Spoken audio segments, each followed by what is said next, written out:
Well, welcome all. This is going to be a fairly quick one today. I just wanted to talk a little bit about on-camera lighting. There hasn't been a lot of that about in the last year or so. There was a bit of a spate of them a while back, and now pretty much most of them have disappeared. Now, not everybody uses on-camera lights. They're not ideal, but they are useful in situations where you just need to put a bit of fill in while moving about. And, you know, like a wedding photographer or somebody like that, or wedding videographer who is having their subjects backlit or whatnot. So a little bit of extra fill will always help, or internally in the reception itself.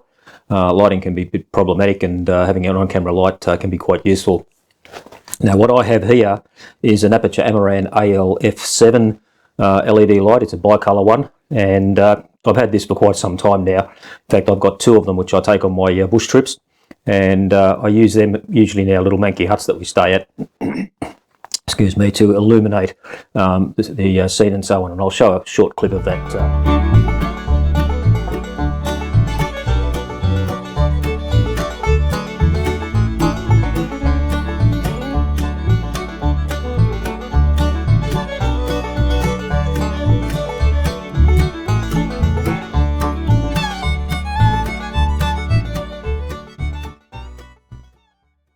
It's a very useful light. I don't really know whether it's great to show directly what it is, but it puts out a lot of light for a small unit that it is. I think it's over 1500 lux at 1 meter, so it's considerably more powerful than some of the newer ones that come out. The Aputure have an MC, I think, out now, which is a self-contained battery and all that, and that's only about 1/10 of the power. So that's used basically as practical lights and things like that. The other benefit of the F7 is that not only does it run off MPF batteries, you can run it off a DTAP power source as well as USB-C. So it's very flexible, and it's one of the reasons why I bought this particular light rather than the ones with self-contained batteries, because you just don't have as much control with internal batteries. The power is generally low, and if something happens to the internal battery, like most batteries eventually will die from use, you're kind of stuffed. Or if the battery just dies whilst you're trying to use it, you can't have any alternative power sources. Some will run off USB-C, but it's much easier just to change an MPF battery and keep going. So I just thought I'd put this out there as a bit of a matter of interest for those people who are interested in having an on-camera light, and it just sits on there quite well. It's sturdy. It's connected to the Tilter Mini mat box just with a cold shoe. So it sits there quite nicely, and I can sort of move about without too much drama, illuminating what I need.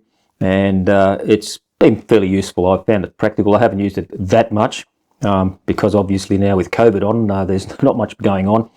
And but anyway, anyone who's interested in something to put on their camera that's relatively lightweight, not very expensive, but offers quite a good power output, plus bicolour, so you can use that from 3200 Kelvin up to about 9500 Kelvin. So it's got a pretty wide range, and the power output can be adjusted in I think it's 1% increments from 0 to 100%. So that's offering a lot of flexibility compared to what some other on-camera lights or small LEDs like this can offer. So it comes in a case with a little ball head and cable, and it's got some diffuser filters like you can see on top of that at the moment. So it's a fairly simple device, but I do recommend it. I find it quite good, and I've never really had any problems with it. So on that note, I'll call it cheers.